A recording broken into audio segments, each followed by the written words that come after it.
Sorry, I was just thinking. I'm reading some messages, and again, the scamming going on from my mother's part of it. This is why my ex partner Giovanni Consalvo has got away with what he has gotten away with since 2009. Since 2009, both him and my mother. Oh, you want to know what? So how come he didn't return to work at Star Casino? You tell me. I wasn't pulling the strings. The casino never spoke to me after I was put on part salary payment. They were speaking to Giovanni the whole time, or my mother, someone else. I don't know. Basically, there was meant to be returned to work, and under work cover meant to offer me my job back, but they didn't. Like, if I can seriously wake up, everyone. I've been lied about since 2015. The scams have gone on since 2009. Yes, I was mugged and robbed November 30th, 2007. I never knew Giovanni then. And as soon as I got with Giovanni, he became thick as thieves with my mother and my mother's family, although he plays them all. He plays Marianne against Carol and so forth. And no one could see the little con man that he was. So let me just go back with this crap. So, the acting stunt that I've done from 2016 to 2018, none of that was real. So in 2017, what people saw because I was getting monitored and surveillance, that's not real. No, I never stabbed Stephen Babbage. Okay. So again, there was a charge where apparently I assaulted Stephen Babbage. Well, that was me getting assaulted by Stephen Babbage and then I assaulted Stephen Babbage or something. Wasn't true. It was a homophobic police officer that jumped to conclusions back in 1998. So I'll just stand up and do this again. I've already gone to court. Back then I was a twink. So I'm huge now compared to what I looked like in 1998. In 1998, I don't think one of my legs would still fit into a pair of pants I had. I was a tiny little twink. My waistline was less than 28 inches. Because, yeah, even in my 20s, I was, a 32 waist or something? I'm 38 now. I'm massive compared to what I was. I was this tiny little twink going out with a guy who was 10 years older than me who he belted me up. And again, I will do the statement. So I've already been found not guilty for this. There was a ridiculous charge that police trumped up. I've got no problems talking about it because it's gone all through public areas and so forth. And it's ridiculous how this has come out. It's like, seriously? Was found not guilty. But this is all crap now with the way government's working. It's like, oh, okay, yeah, fine, do whatever profile you want. I'm getting sick of this crap, so I'll do the same back. Meanwhile, people are getting away with fraud and forgery. So what actually happened, I'll tell you exactly what happened with this argument that broke out. I was in Blacktown. So in 1998, I had started moving my belongings back to Blacktown. Okay. It was October 1998. So before my nephew Bradley Mahowski's christening, I started moving my personal belongings back to Blacktown, to Nan and Pops in Kerry Road. I drove up to Armidale in November.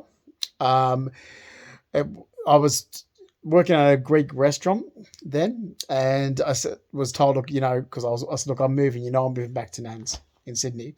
And the owner said, can you just work Melbourne Cup Day? I was like, yep, no worries. And the chef, this wanker, Stephen Babbage, who was the guy I dated, he wasn't coming into work. Like, he kept sitting gambling and drinking at the bar. He was an alcoholic, he was a widow. He was drinking at the bar, he was gambling, he wouldn't come and cook. And so the guy, this nice guy, was it Brenton? He actually so the thing is, this has already gone to court, guys. The guy who witnessed this, the kitchen hand who did all the cooking, did a statement. So did someone else who witnessed me getting bashed by Stephen Babbage. Okay, so this has already gone through. So now police attacked me over this in the last 9 years. It's like, okay, but this went to court in 1999. It went to court. A magistrate looked at this, and there was witnesses. Even the opposition's witnesses were in favour of me. So I think it was Jeremy who ended up working for another restaurant. So people witnessed the head chef who I dated, assault me. Okay, I was a tiny little twink. Okay, I was 19 years of age. I'm almost 46. The guy who assaulted me was 29 years of age. Okay, I was a tiny, tiny teenager. Okay, the guy who assaulted me, if you want to go on with this further, I first met him when I was 17. Okay, so before my 18th birthday, I met him when I had my own apartment in 1997. Yes, I was sleeping with him when I was 17. So I was 17 when I was sleeping with Stephen Babbage. All right. So, yeah. Now, Stephen Babbage is this loser of a guy. Now, it went to court. Even the guy the kitchen hand, whatever you want to call it, was it Brent? Can't think of his name, because he was such a nice guy. I've got to find photos of him. He actually remembered, not remember, sorry, he was there. He did a statement. Sorry, I'm tired. He did a statement in court as well. So the opposition called all these witnesses, and all the witnesses basically were in favour of me. They're going, well, it was Stephen. Stephen attacked Justin. So it was Melbourne Cup Day. I already moved my personal belongings to Sydney. I went to the bar and said, "Are you going to come and cook?" It was backing up in the kitchen, and he assaulted me. The kitchen staff, everyone saw it. So that's all on records. He assaulted me. So then I left and I ran to my place where I was living, and I packed. So I packed my stuff and so forth. Oh,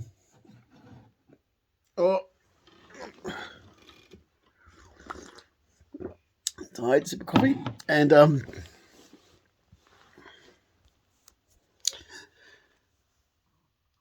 packed all my stuff. He went to the place. So, oh God, it was like, I'm trying to think of the address. I can't even think because I wasn't there long. We just moved. Anyway, one side of it was glass. I remember he said, to unlock the door. I said no, because I locked it from the latch inside, so he couldn't unlock it with the key.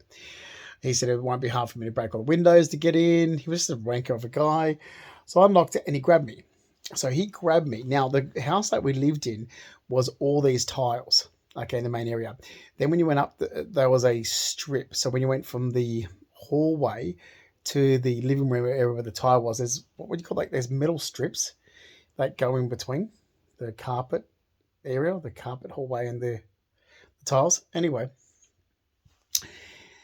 he threw me down. Before he actually got there, I was making lunch, getting the coffee ready, jumping in my car to go back to Blacktown. Anyway, so I was in the kitchen. So this is what the ridiculous crap that the police officer made up, because he saw a knife out on the sink in the kitchen. This is how he got to the conclusion.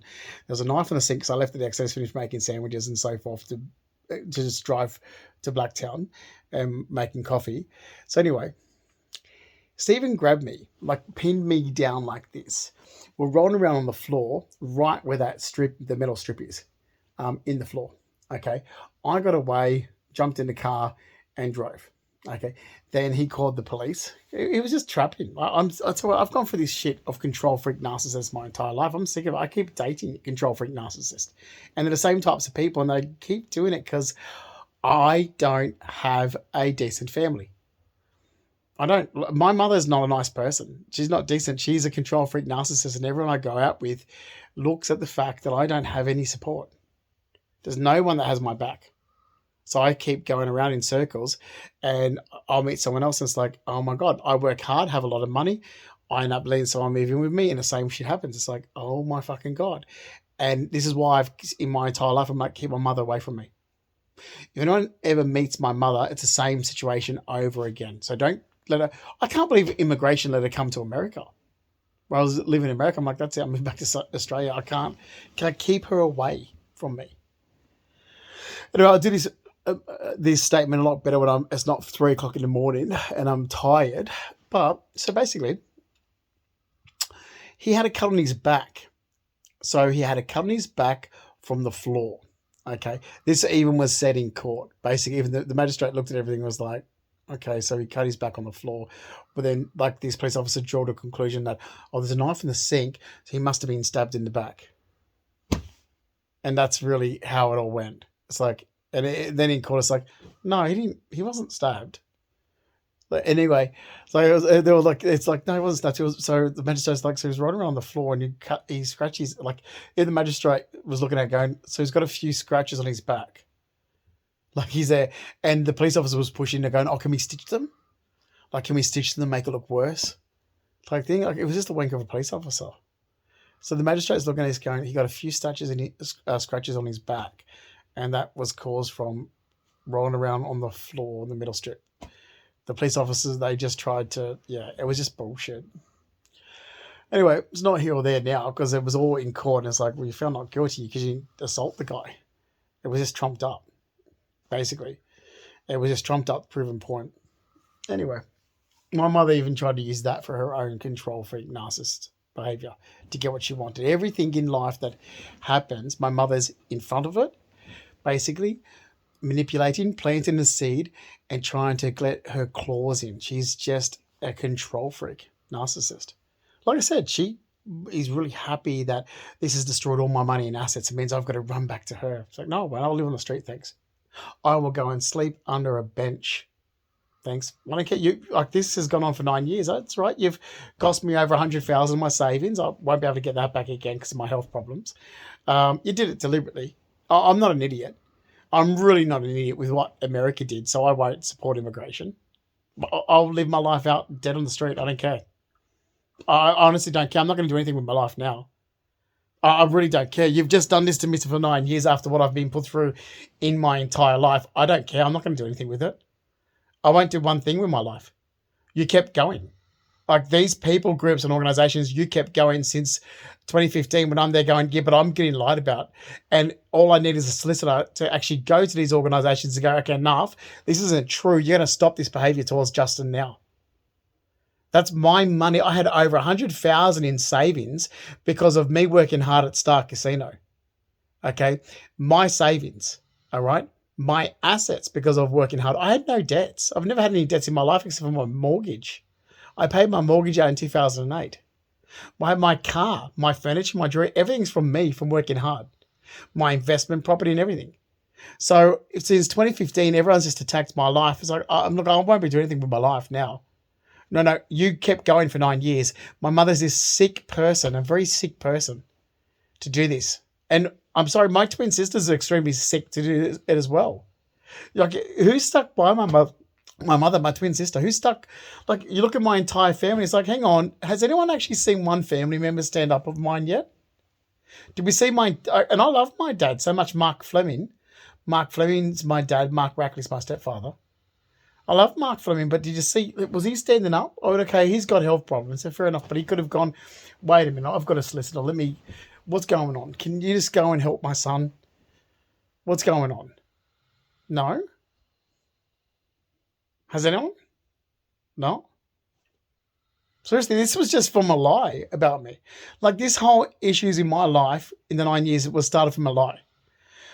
I moved to America because I had a green card since 2014, and I moved and I brought a condo that was a foreclosure. Let me explain that. Simple. I was looking at foreclosures because you can't borrow a loan against a foreclosure, so they're a lot cheaper. But it means the bank owns it, so you've got to have cash. You have to have cash to pay for that foreclosure. You can't borrow any money for it. Okay? And you're buying it as is. All right. So I was finding one that didn't need too much work. I mean, the one I looked at, it looked good, but when you were there, it was like, oh, what is wrong with the carpet? And basically, when I got the carpet shampooed, the people had cats living there. Like, literally, I'm walking through going, okay, the carpet's got to remove straight away, but no, I got it clean. So really, it was simple things. Clean the walls, clean the carpet. There was a smoker who lived there. It was horrible in the bathroom. I scrubbed the bathroom, and the hot water system needed to be replaced. So I actually got out. I mean, it needed reno work done if you really wanted to sell it and make a lot of money, but it was all right to live in. So I bought a foreclosure that was still all right to live in. You know, it didn't need too much work. A hot water system, which needed to be done straight away because it was winter when I moved there. And a few minor things, like just tidying up, cleaning it. But I only brought it to sell. I brought it to take out a foreclosure and sell it within a year to make some money and move. but they were trying to counsel me in the area. Like they were bringing all these support workers in and all this ridiculous behavior, and then trying to get me to love the area. And I needed all these support networks and had to help get over PTSD and all this ridiculous stuff. It's like I just moved here to work in the casino industry in the area, then to like make some money and move to the city, like Atlantic City, because that's all I wanted to do was live in the city. I don't live outside the city, and they're trying to work out. They're like, but where were you? But where you're born, because you got to, like, making it like Greyhound therapy, you got to go back to where you were born or something. It's like, well, I was actually born in Sydney. I'm from the suburbs of Sydney. They're trying to make me love this little town of Connecticut. I'm like, I'm not going to, because I don't like nature. You could, I mean, might have liked it better if I had have lived actually in the town centre, Connecticut. I was actually a bit out, to be honest. It was a nice spot, but I was like, I'd rather live right near there was a little marina there, like where there was walking distance to coffee shops and so forth, like right in the centre part. I really don't. But anyone who knows me knows I don't like living outside the city. Even if I have a car, I don't like living outside the city. I don't like being around environments where there's land. And that's not a trauma. That's because I'm not used to it. Like everyone seems to think that I'm used to being in the country. I'm not. I lived in the country for 6 years. I lived in the city for most of my life, and I lived in the suburbs after that. And the suburbs was built up. So, even though we had horses, it was a built up suburb. So there's some trouble, like, and I've got people going, "Oh, you did this. You've got to own up to the ownership, like of damage that you've caused. You're the reason why this happened." It's like, no, I'm not. These organisations are, because you did what you did towards me. You keep twisting this back. This is called gaslighting, and you keep twisting it back. I mean, gaslighting is extreme abuse. I've had it for 9 years. I didn't do it. You caused the organisations for me. I even had mentally disabled organisations harass me in Connecticut. You had these people harass me. I had the wrong information for years. No one helped me with a solicitor. No family member helped at all. No, not one family member helped at all. Because even when I had the green card, I was moving. They thought I was bullshit. No, it's not a real green card. I'm like, yeah, it is. Like, they're idiots.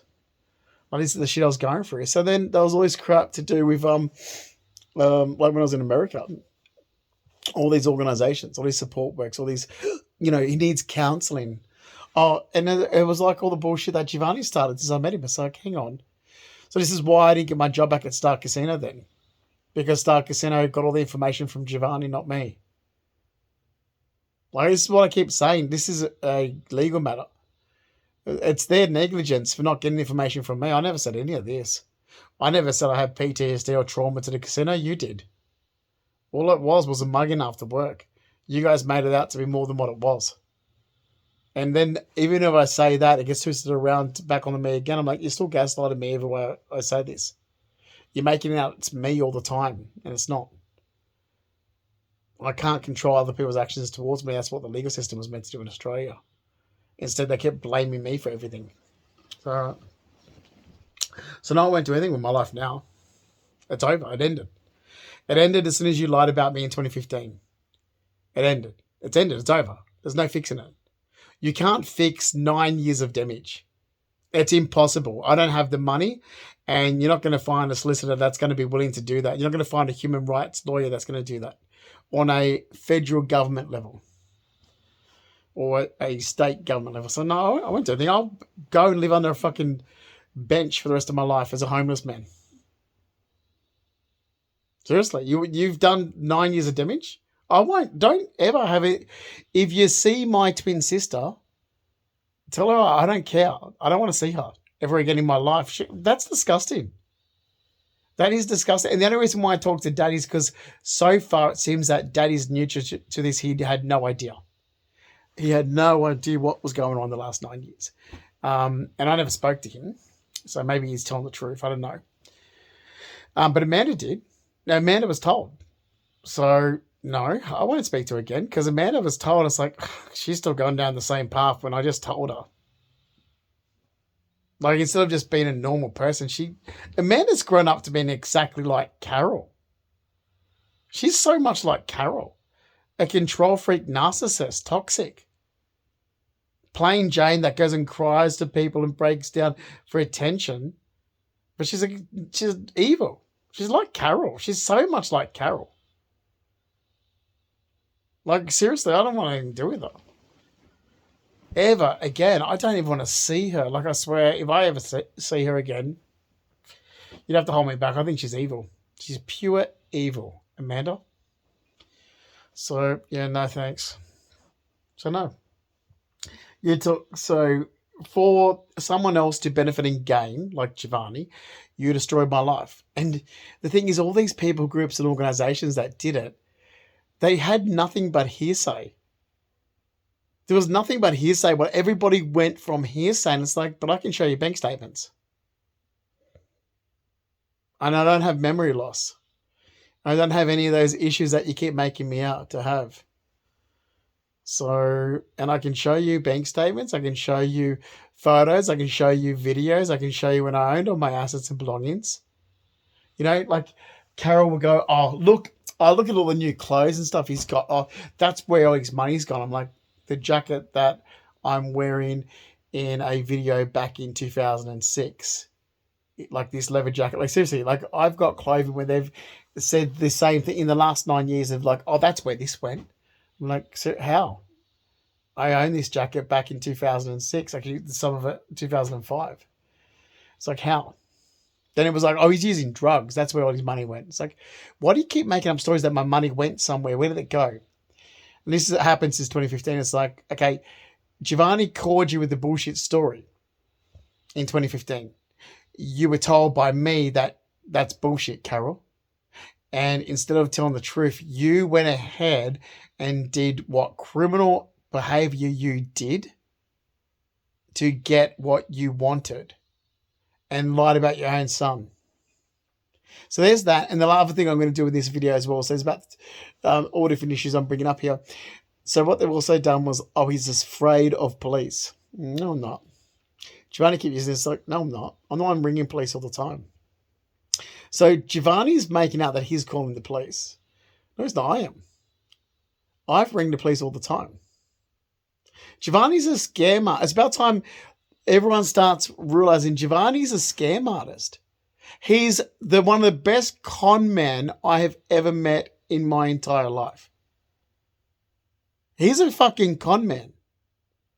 Giovanni Consalvo is the biggest scam artist con man I have ever met in my entire life. And that's where I can't believe my dad, Mark Fleming, you should have offered your son somewhere to stay when he got back to Sydney with his dog. You've got a flat off your main house. Do the right thing as a father. Giovanni's a fucking con man.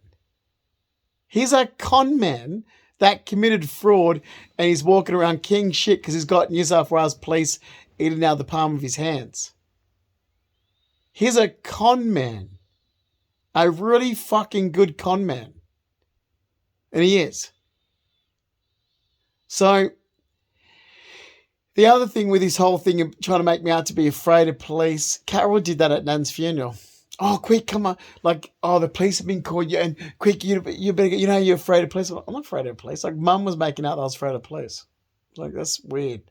Nan's funeral in 2018. And she's like, oh, Uncle Richard going to do a fight at the barn. The police have been called. Quick, go hide in the room. I'm like, are you still playing your games, Carol? Like, they actually turned Nan's funeral into a circus. And then they're carrying on going, oh, what did I do? Oh, Justin lies. Amanda, you're an idiot. You were sitting at your grandmother's funeral drinking, going, oh, tequila. You're a fucking loser. That's your Nan's funeral. You all turned Nan's funeral into a circus. Like, they're just, the whole lot of them. I look at it going, you're evil, narcissistic, control freak people. That's it. And look, there's no fixing this shit. Like, you can't fix it. How can you fix it? How can you fix the last 9 years when I'm not believed? Like, honestly, how can you really, you can't. It doesn't matter what I do on a daily basis. I'm not believed. I'm harassed by organisations on a daily basis. But how do you fix it? Without a really good legal team, tell you who could have fixed it? My mother, Margie Clay, Ross Goodbridge, Marianne Purdy, Marianne Mihowski, my auntie, Dad. But they could have done it easier 9 years ago. You're not going to fix this. There's no way to fix this damage. So I won't do a thing with my life. I'm not going to do a thing. I'm not going to renew the green card. I'm not going to beg and grovel and be living on my freaking knees and grovel to people after you damaged my life for 9 years. You lied about me. You lied about me and you did it today. I look at my twin sister and think you're the most evilest piece of shit I've ever met in my entire life. You're fucking pure evil. You lied. There's no way to fix the last 9 years. You lied, and you know you did. I'll sit back knowing my conscience is clear. When you fucking die, I hope you freaking die a very painful freaking death. Seriously, there's got to be some karma in this world for these people that just did this to my life in the last 9 years. Pure evil, these people are. Pure evil.